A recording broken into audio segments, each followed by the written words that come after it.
Welcome to the 37th episode of the Animal Riot podcast, brought to you by Animal Riot Press, a literary press for books that matter. It's your producer Katie here, and this episode has been edited to reflect our new name. If you're new to the Animal Riot community, welcome, and you can find out more about us at animalriotpress.com. Now on to the episode with your host Brian Birnbaum and today's guest, Abbe Wright.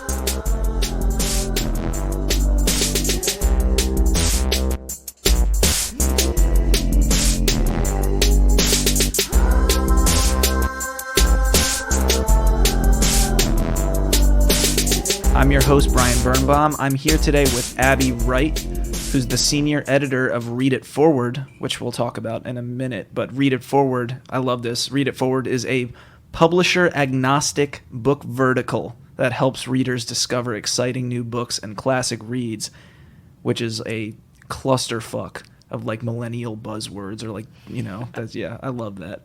I need that explained to me as a Luddite.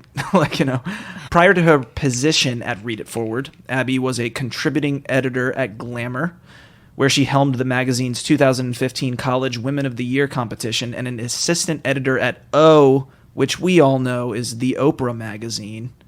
Holy shit. Oh. Where she contributed to the Reading Room and Live Your Best Life sections. And, more millennial. I love it. More millennial shit. And sections. And worked on Oprah's Book Club 2.0, which I actually wasn't aware of. A lot of things I need explained to me. She has also written for The Cut, Metro, Modern Bride, Elegant Bride, and Philadelphia Magazine. Any relation between Modern Bride and Elegant Bride? Yeah. Yeah? Okay. Yeah. We'll get into that too. Wow.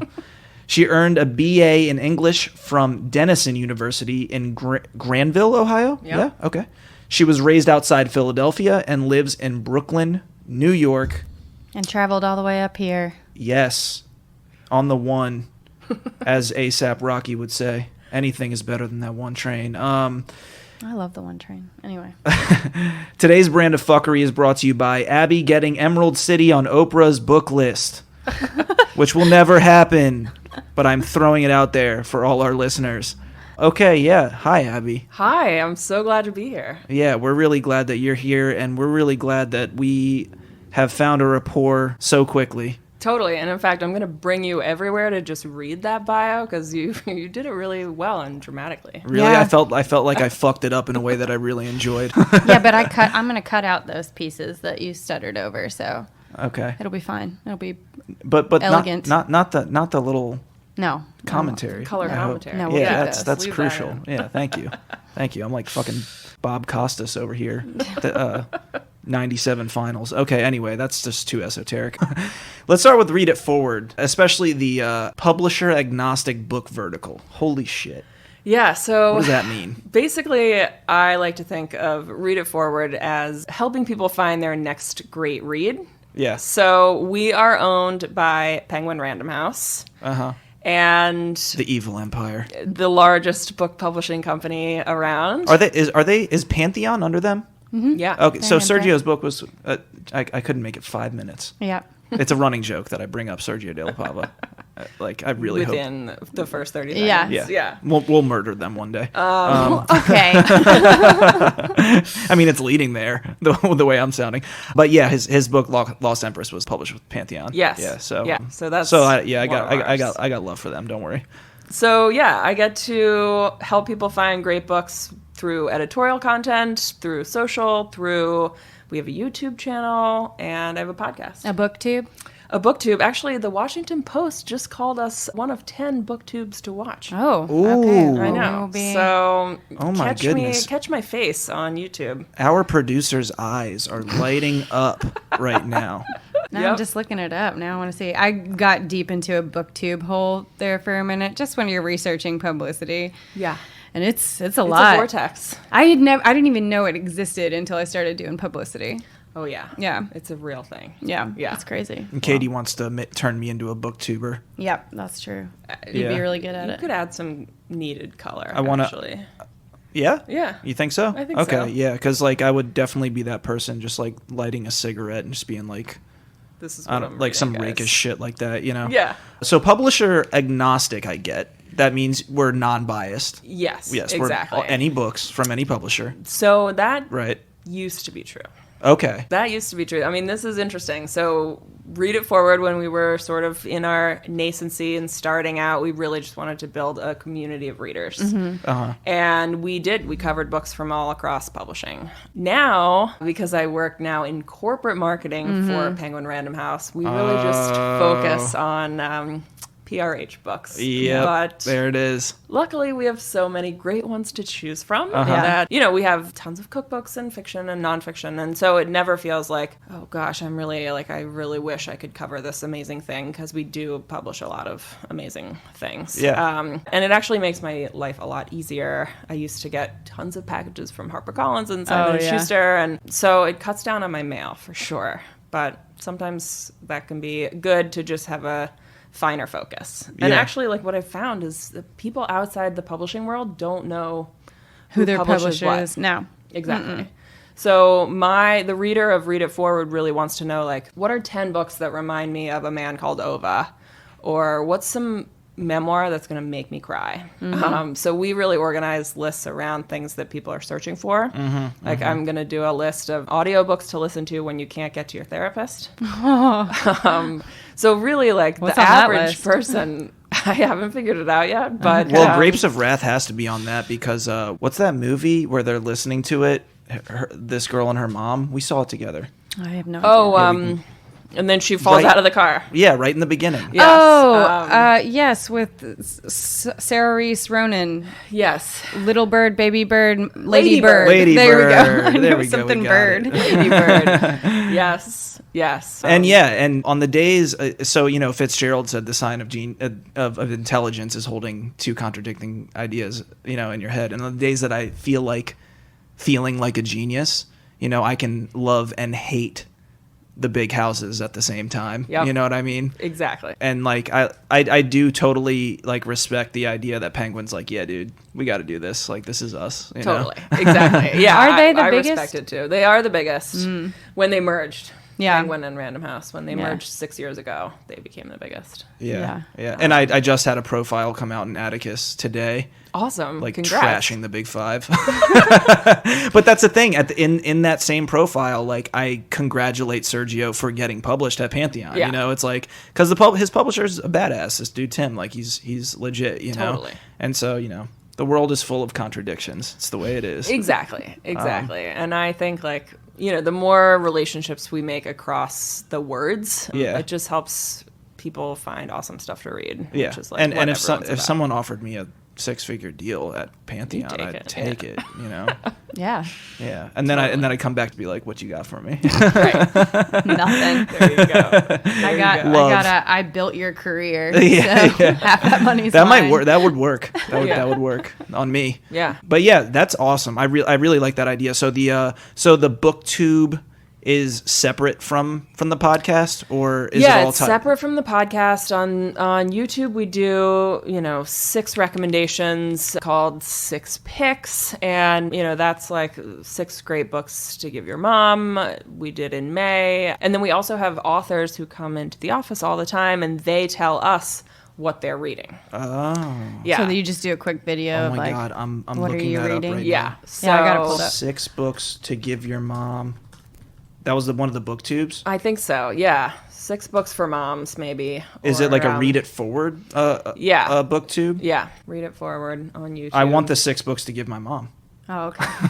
There you go. Well, we'll Yeah. find it. I just searched it. I'll have that for later. Nice. Good. Joan Rossetti will be very happy. I don't remember what's on it, so it'll be a surprise to all of us. All the books that I recommend her, she's like, why? Yeah. Please, Why would you please give this no. to me? I got her for her birthday once, The Recognitions by William Gaddis. Oh God.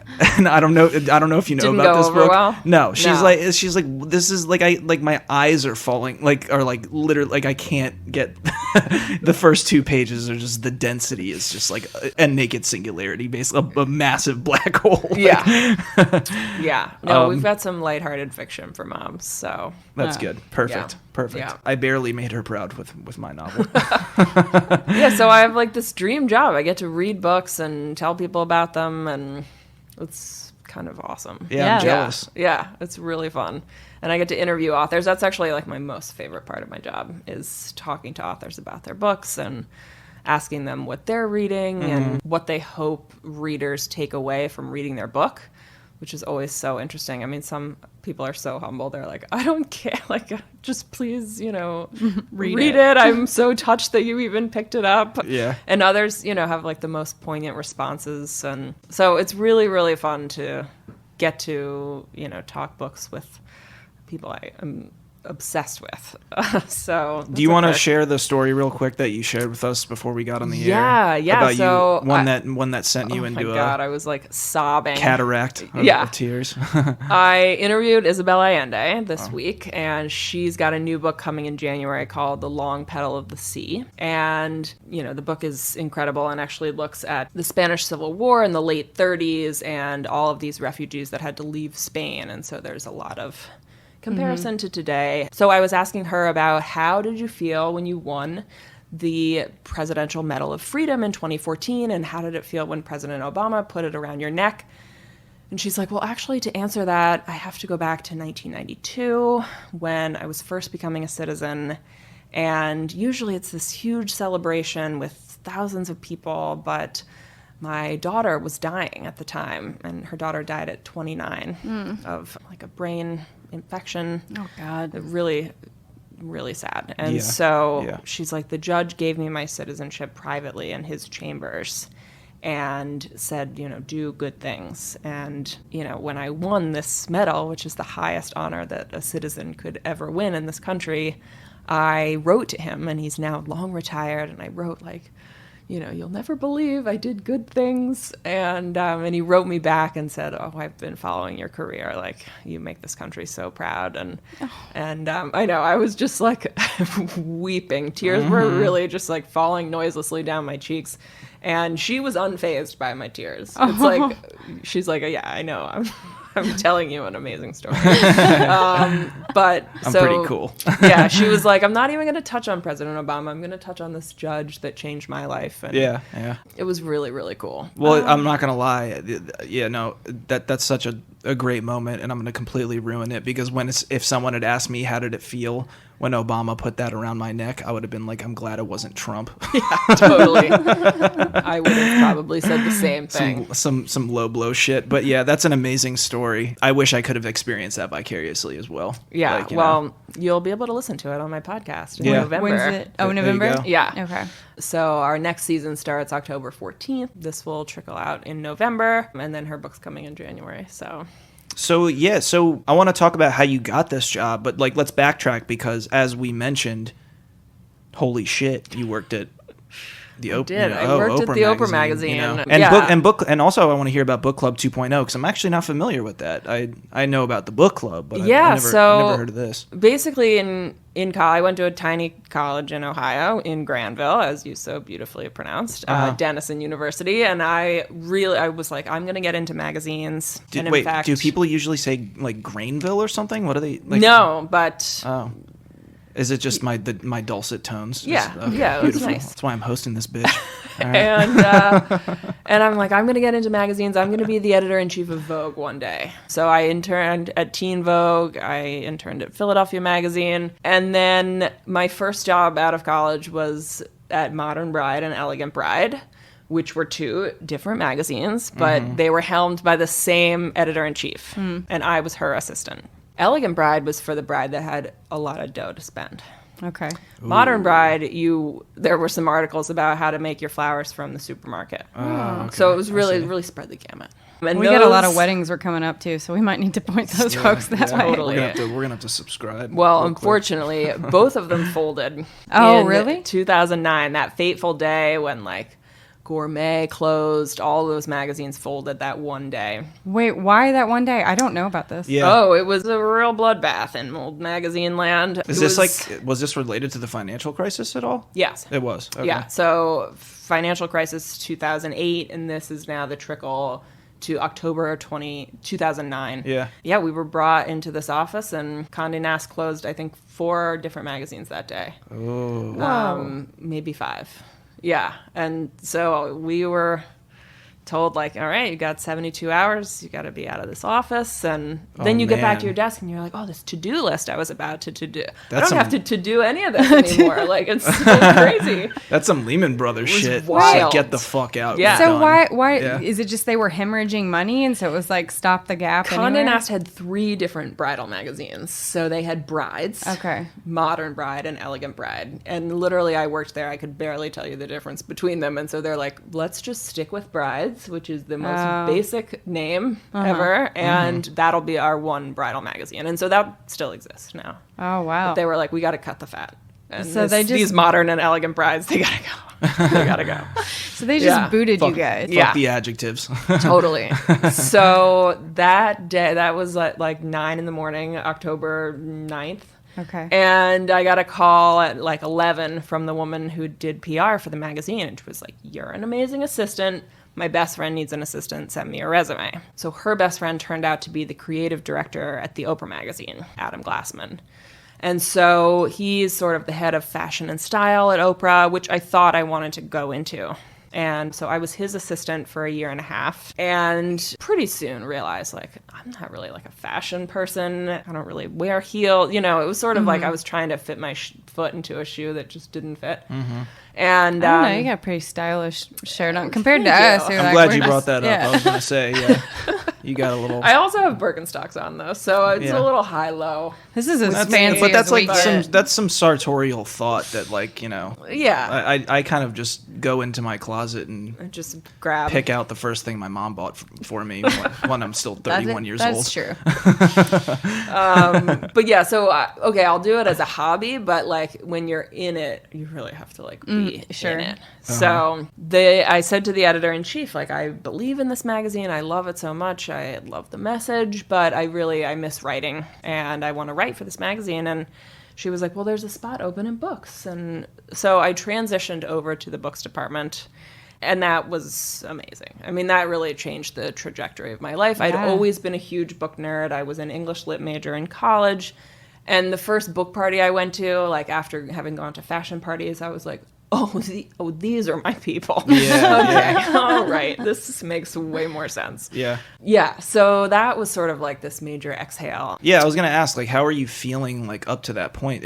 Did you know you were working towards something like that? Or were you kind of like just white knuckling this, like, careers at this point? A little bit. I mean? Yeah. It was like, I wanted it to fit and feel good. And I was sort of expecting, like, one day to be like, oh, like, I get it. Like, I wake up early, I straighten my hair. You know, there was none of that. I was sort of all over the place. So finally I was like, oh, okay. Oh, this feels like a comfy pair of pajamas that I just put on, and now I can, like, kick ass. And so the show, Oprah's show, ended in 2011. And so, she'd done the book club on the show for so many years. So Book Club 2.0 was really us bringing it to the magazine for the first time. Oh. So what happened to live on. So was there even an original still, or did that become the book club? It became the book club. It became like an imprint of the show's book club. Exactly. Okay. Yeah. So and she didn't have the vehicle of the show to announce her picks anymore, but we would announce it through the magazine. And now, I guess, I mean, congrats, Oprah. She's on Book Club like 3.0 because she's connecting it to Apple TV. Oh, wait, does she have a show on Apple TV now? I think she will, yeah. So her first that she's hosting is The Water Dancer by Ta-Nehisi Coates. Wow, that is She just announced it 2 days ago. Wow, that's winning the lottery right there. Yeah, for sure. Yeah, and she's like, tune into Apple TV on X and such a date, and we'll chat about it. Yeah. Although I did just read an article in, I think, Vox that said that Reese Witherspoon's book club is the number one and a big rival to the O book club. Apparently, like, if your book gets announced on Reese's book, you go from, like, somebody went from less than 3,000 books sold to over 1 million in, like, 48 hours or something like that. What? It was nuts. I know, it really is. I mean, the power of celebrity in that way is wild. I love that all these celebrities, I like do too, Emma Roberts has her own book club, and like Bellatrix. Oh yeah, and they're just now like Jenna on the Good Morning America. Oh Jenna really? Bush. Oh yeah. She's got herself a stamp on. Hey, I'm like, keep doing book clubs, y'all. Like, Exactly. this is great. Well, yeah. Also because, like, they're keeping it they're keeping it alive, Yeah. which is really important. Exactly. That you have people like people that are just on Netflix now, exposing the fact that this is maybe not all they should be watching, or absorbing entertainment wise. And like adding a book to the cultural zeitgeist is never a bad thing. Yeah, of course. Yeah, I'm totally on board with all these book clubs. I have a question that I think there's like a 2% chance that we're going to this is going to be a thing. But did anyone ever talk about at Oprah? Did anyone ever talk about the Jonathan Franzen apocalypse that basically went down? Because I'm really curious about that. Like how we never talked about that, and we never talked about James Fry. I was going to ask. Pieces, oh my who, God! By the way, is a Denison alum. Oh, really? So I got it on both fronts. Yeah. James Fry apologizing. Fry? Oh, it's Fry? I always said Frey. It's Fry? I think it's Fry. Okay. Yeah. Was it we do not talk about this? Or it was just like, if you know what's good for you, don't bring it up. We'll know. Yeah, exactly. And Oprah actually was not really in the office so much. She was traveling, but she would come in periodically, and at which case, you could just feel the energy in the building just totally shift. Sure. Yeah. And she's awesome. I mean, once she came up behind me and she just grabbed this book off my desk and she was like, "Oh, what are you reading?" And I'm like, "Oh, I think it's a story of a woman." And she was like, "That sounds great." Just sticks it under her arm and takes it with her. Just takes your book. "Girl, what page am I on?" Or "No, you keep that one. I'll get another one. I'll figure it out." I think I probably emailed the publicist and I'm like, "So Oprah grabbed my copy," and they're like, "We'll send you 100. Oh my God. Yeah. I don't know how to feel about that. I know, it's wild, man. Just to wield that power where she's got a book and you just can change someone's life in a matter of hours. Totally. I'm like, I guess everything on this whole floor is yours technically, so yeah, you keep that one. I'll get another. That's what I'm aiming for, where I can just arrogate whatever I want. That's wild. Have you brought any of those ties over to Read It Forward? Yeah, so actually when I was interviewing at Read It Forward, at Oprah, you get to know everyone in the book biz because they are sending you things in hopes of getting it featured in the pages of O. And so I made tons of friends and would go out for drinks and stuff with young publicists, and I was the book's assistant. And so we all really grew up in publishing. And so so then at Read It Forward, they were really looking for someone that had those connections. First, while we were still publisher agnostic, to sort of reach out and bring those connects over to the site. So it was great. And then I actually was in the building with a bunch of my very good friends who I'd made, a long time ago. So. Yeah. And now y'all are publisher monotheistic. We are. Going back to the old ways. Exactly. Wow. Well, we feel like big timers having you on here. Then. Yeah. I'm glad to be here. It's 2 in a row. Glad to be here. Yeah.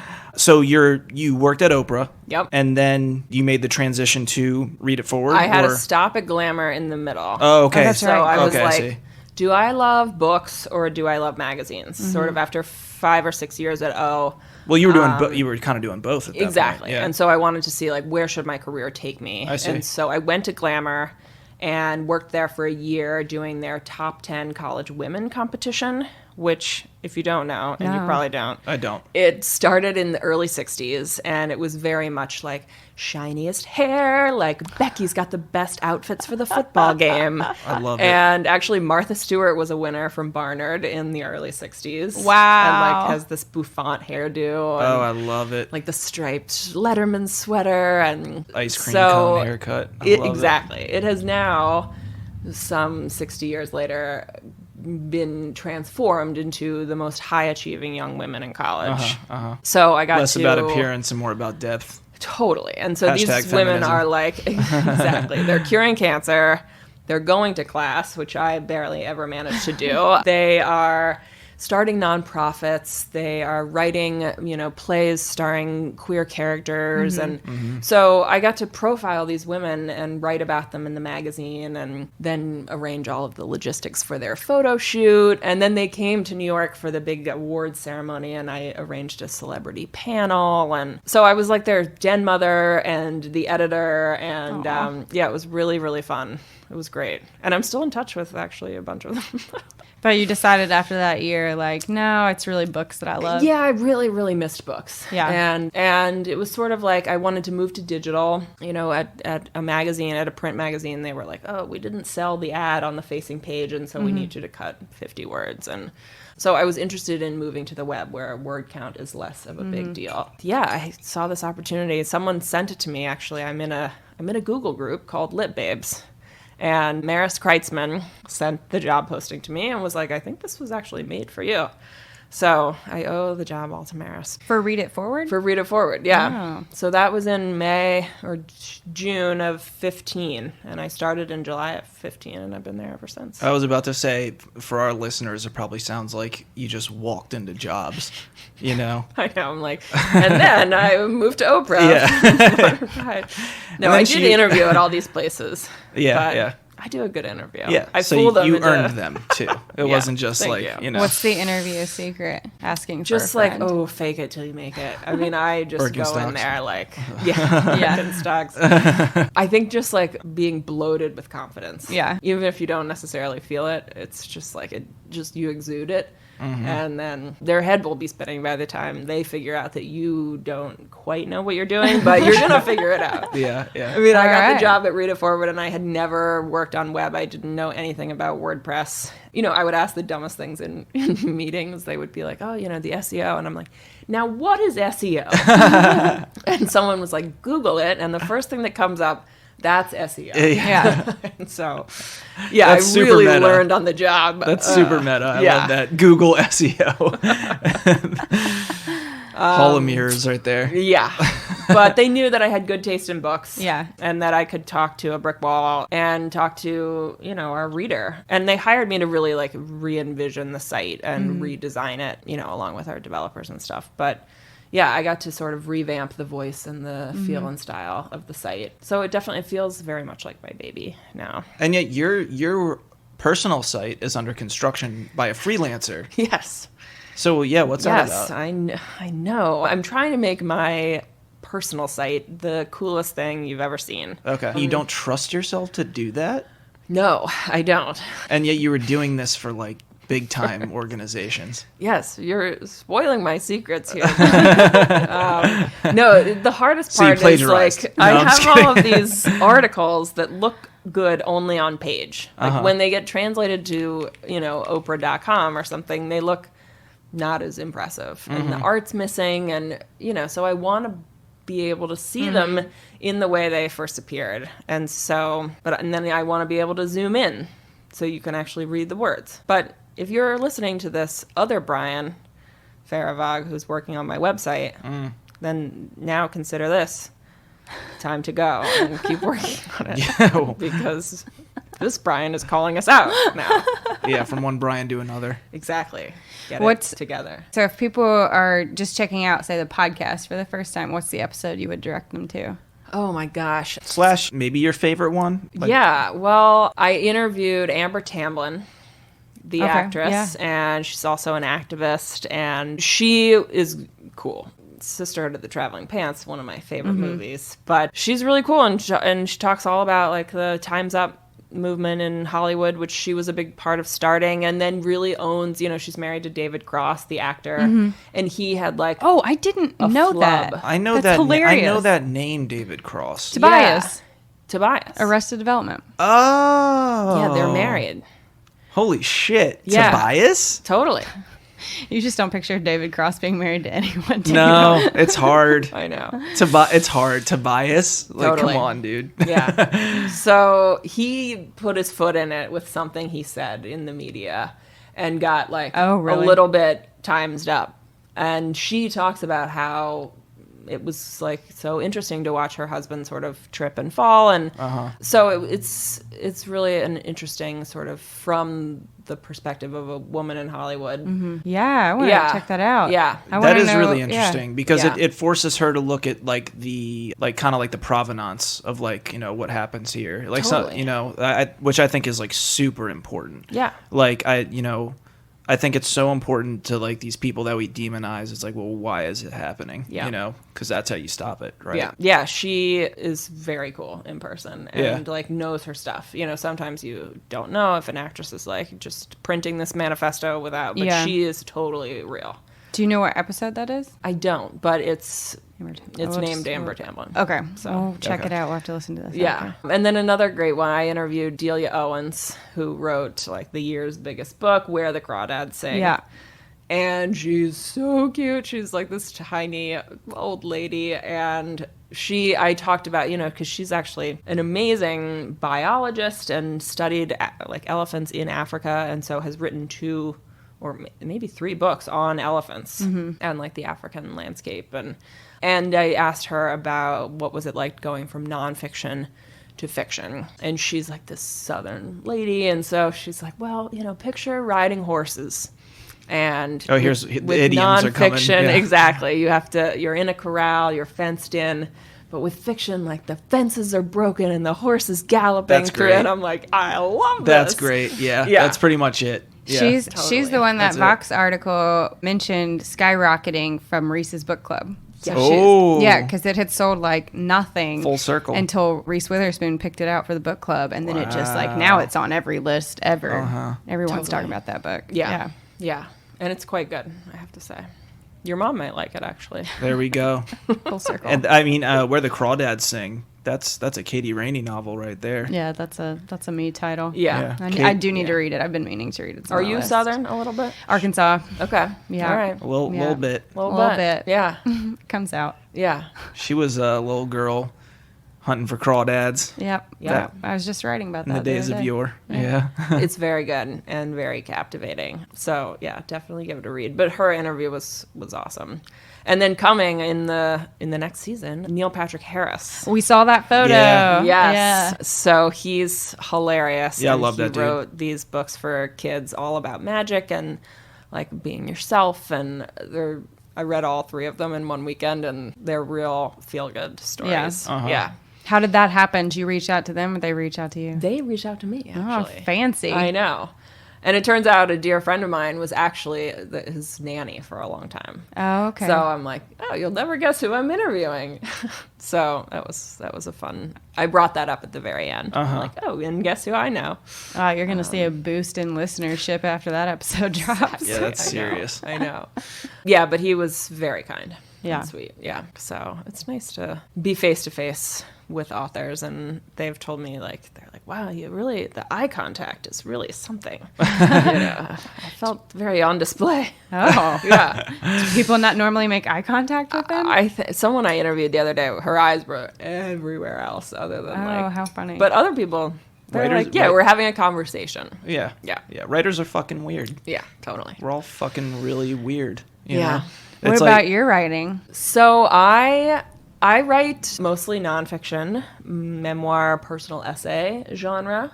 I think it would be very hard to write fiction. It is. Yeah, exactly. Exactly. Nonfiction hunch is equally is as correct. hard. See, when the horse Totally. busts down the gate, it's like, Oh, where do I go now? it's not just like we're galloping and cavorting gleefully. It's also like, where the fuck am I right now? Exactly. Exactly. I've written I'm working on a memoir right now, actually, about my dad. So my dad, he and I were super tight, and he was diagnosed with cancer in 2011.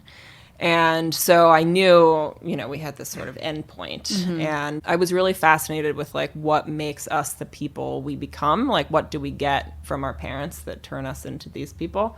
And so he and I spent a lot of time when he was sick. I would just interview him and put a recorder in his front pocket and just ask him he was drafted to Vietnam but was a conscientious objector. And so Dad, how did you know you didn't want to pick up a weapon against your fellow man? Things I'd never asked before. And suddenly with a deadline, we got to a lot of amazing stuff. He was a conscientious. I can't. Conscientious Thank objector. you. Yeah, that's interesting. Yeah. I published an essay in LitHub that I'd worked on for it ended up being over a year, even though it was 5,000 words. It was about Catch-22 because I had a family friend whose grandfather.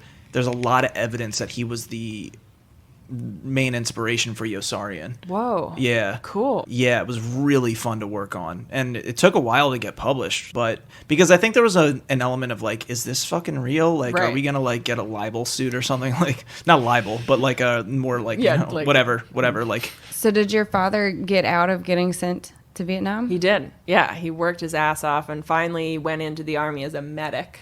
And then worked really hard to be number 1 or number 2 in his class to avoid going to Vietnam. And so he was on a base in Kentucky delivering babies as like a surgical tech. Wow, Oh, that is a true stay in school kid.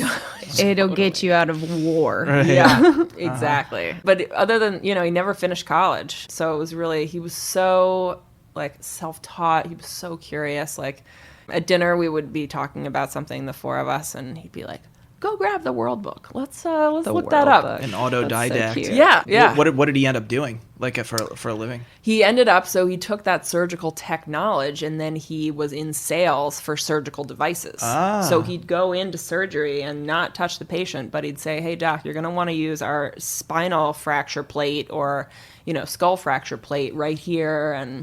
And then he came from a whole line of skilled artists, and he was very good at like sketching. And so the doctor sometimes would be like, what I really need is something that goes through the bone like this, and it does one of these. And so then he would sketch it on the drape, and he has 2 patents for these. I was about to ask. wow. It sounded like Pins he would and have been a plates. good inventor. Yeah. Yeah, which, to bring it totally full circle, when he was sick, he was going to the hospital all the time, and he, poor guy, he tripped getting out of the car, and he broke his hip right in the driveway of the hospital. Oh. And he got one of his pins put in his hip. Wow. At least he was on location. Totally. Oh my God. And he That's like fucked loved up. the magic of it all. Like, and the doctor was like, all right, Mr. Wright, like, how about you tell us, the cost benefit analysis of doing this surgery, and, what are the risks and rewards? And he was like, well, you're going to, so yeah, he was so sharp.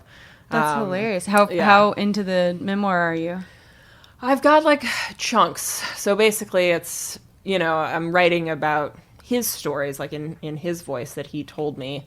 And then also my experience of like watching my dad be sick and, sort of following him up the stairs like a baby, are you going to fall?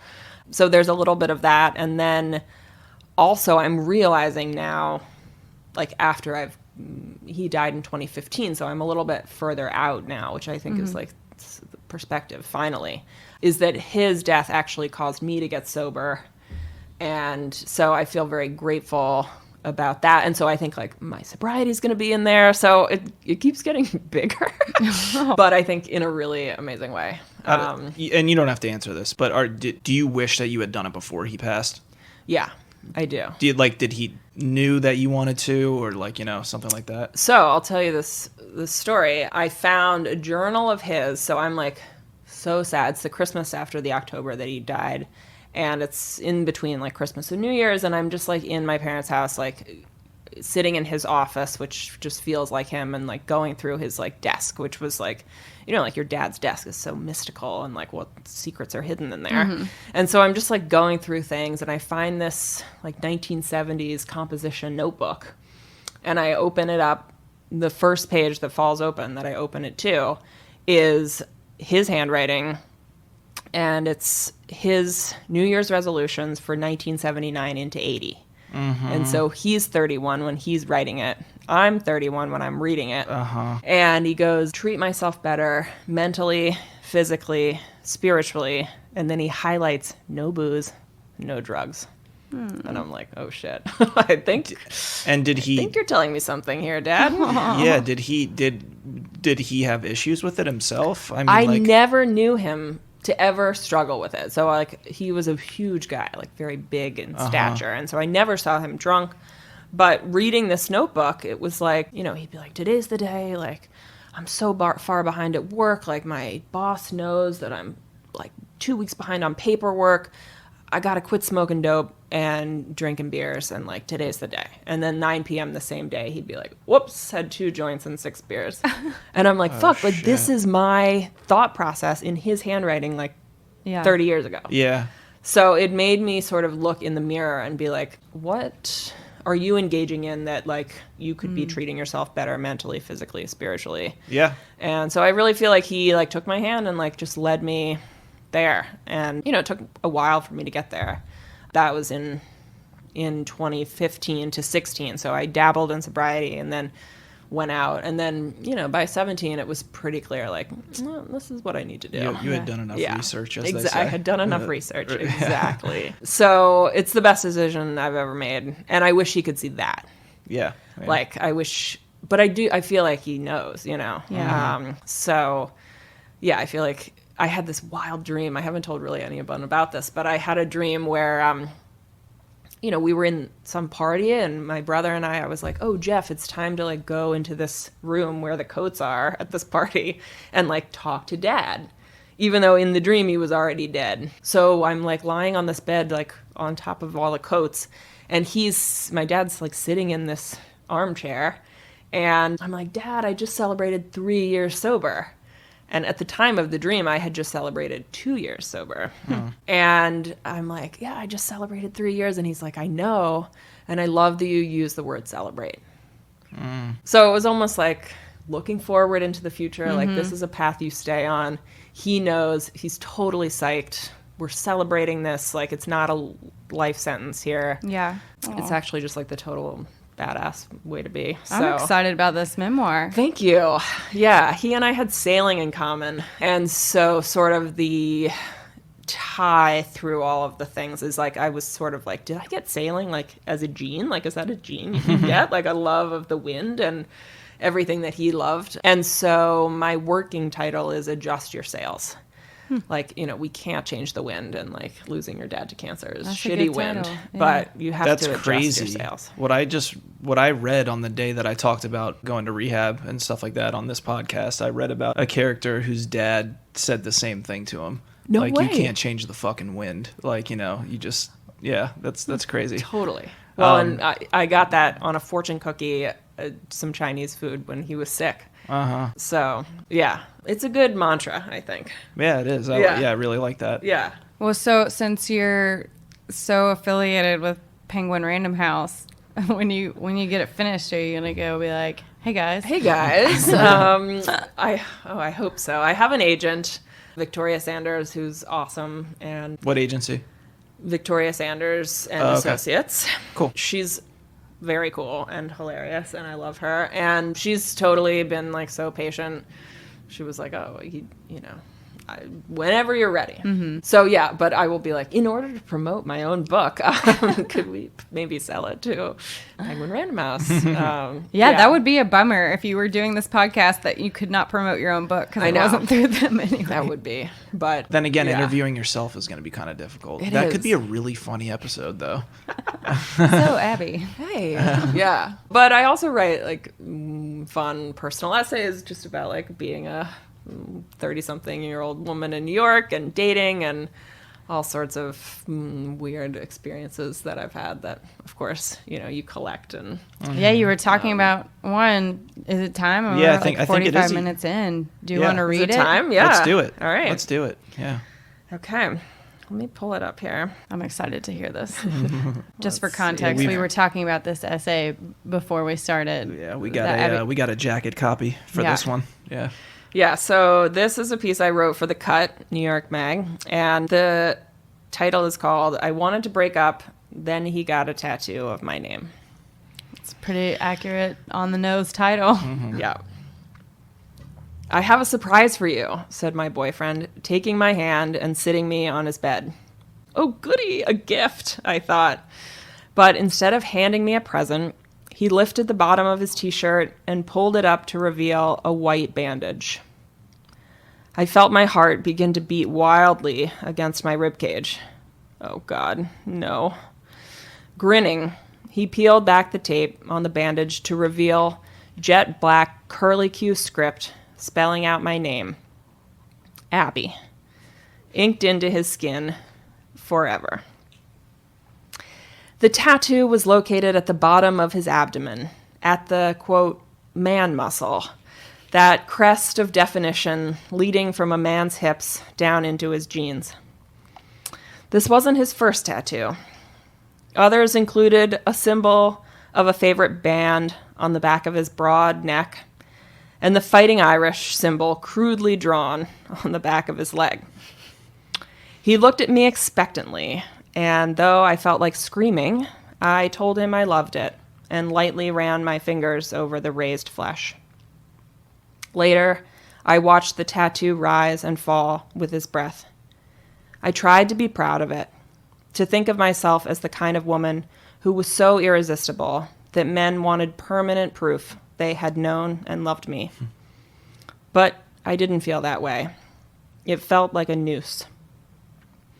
I had entered into our relationship knowing it was probably doomed. He'd been the bartender at my Aunt Sally's wedding. Over-serving minors is never a great start to any relationship. He lived in Boston, and I was headed back to my Ohio liberal arts college in the fall. I was 20. He was 12 and a half years my senior, though, to some extent, frozen in a man-child amber. For a while, though, it worked. We fell into a deep, trance-like love that winter. My visits to Boston, connected by hours on the phone, the air thick and heavy with sleep on the line between us. But as February eked into March, I became preoccupied, like the college junior I was, by my heavy course load and the swirling dramas of campus life. When I visited him over spring break, I was already pulling away, thinking of ending it. Then he presented me with the tattoo. It was, in a way, a masterful stroke. How could I break up with someone who had my name tattooed on him? In the beginning, I loved telling people the story, watching their eyebrows shoot up in impressed surprise. "Wow, you must be really good in bed," guys would say. While girlfriends would reply, "He must really love you."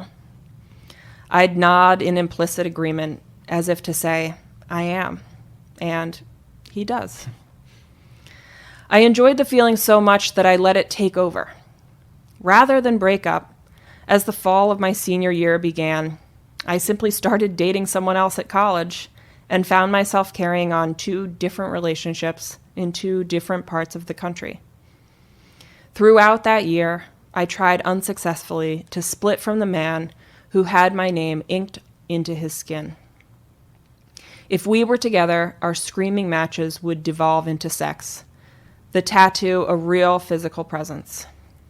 If we were apart, a fight would often be followed by a text message, a photo of the black script on his skin, a move I interpreted as, "I'm sorry, I love you, don't leave me."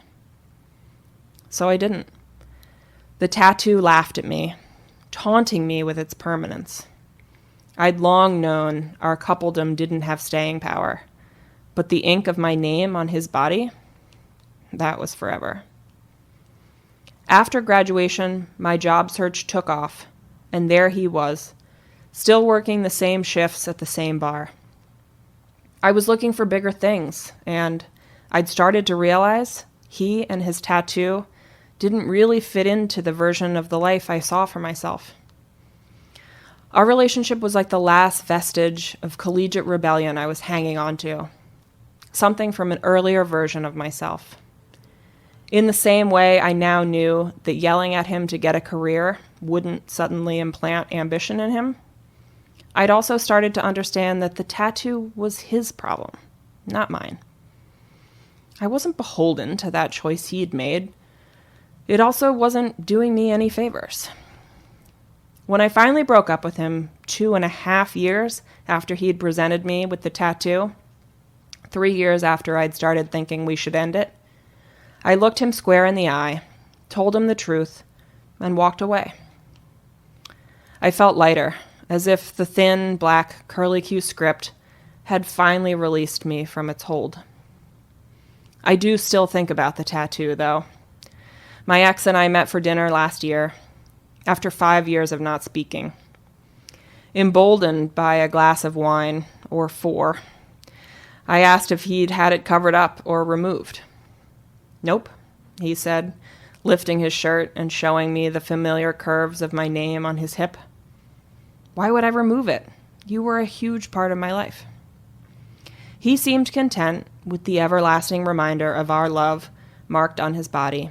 And in that moment, I felt almost grateful for it, as if he were a historian or an archivist, protecting and preserving our one-time slice of happiness for himself. Ooh. Wow. What a tale of romantic extortion. I know. It is like psychological warfare a little bit. Yeah. Yeah.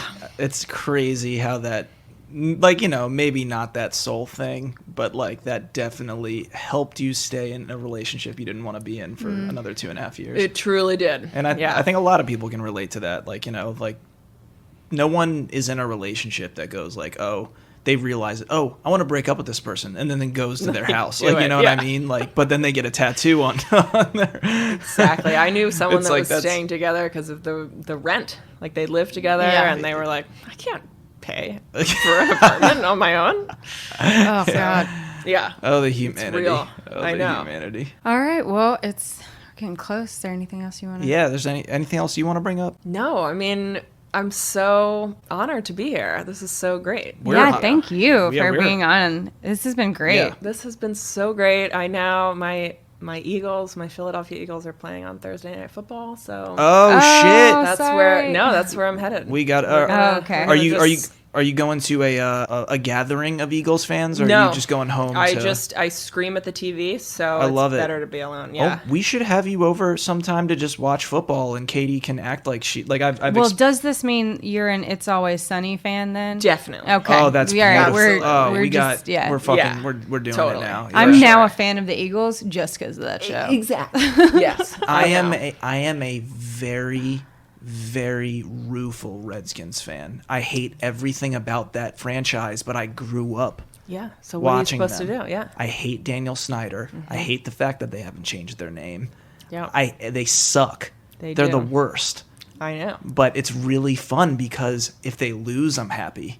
And if they win, I'm kind of happy. And now we're I'm a actually sports like podcast. I know. This is important stuff. So Eagles Redskins will just hang out and watch, and I love it'll it. be great. Yeah. Well, and when we'll do your that. memoir comes out, we definitely want you to come back Definitely and read from it. Oh, absolutely.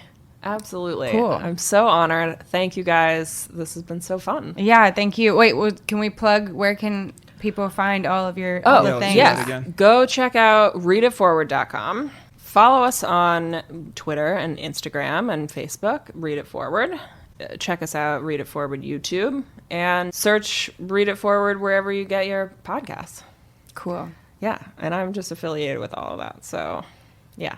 It's And Abby soon- with an E, not Abby a with Y. an E, right. And yeah, it's not Abe.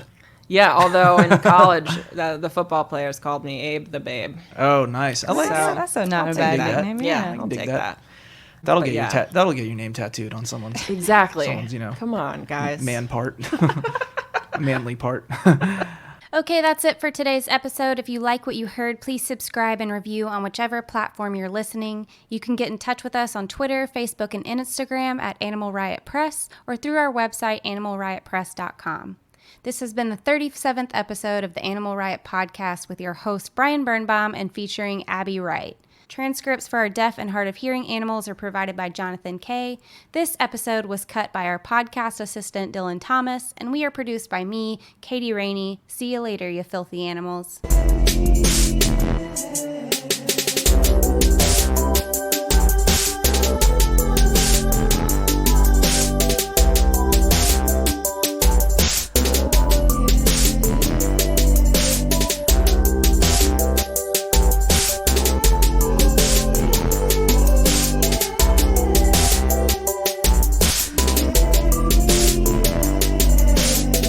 Click, word, yes sir, it's the burn. Bombing on y'all and getting gully as the fern. I don't know much about Lee.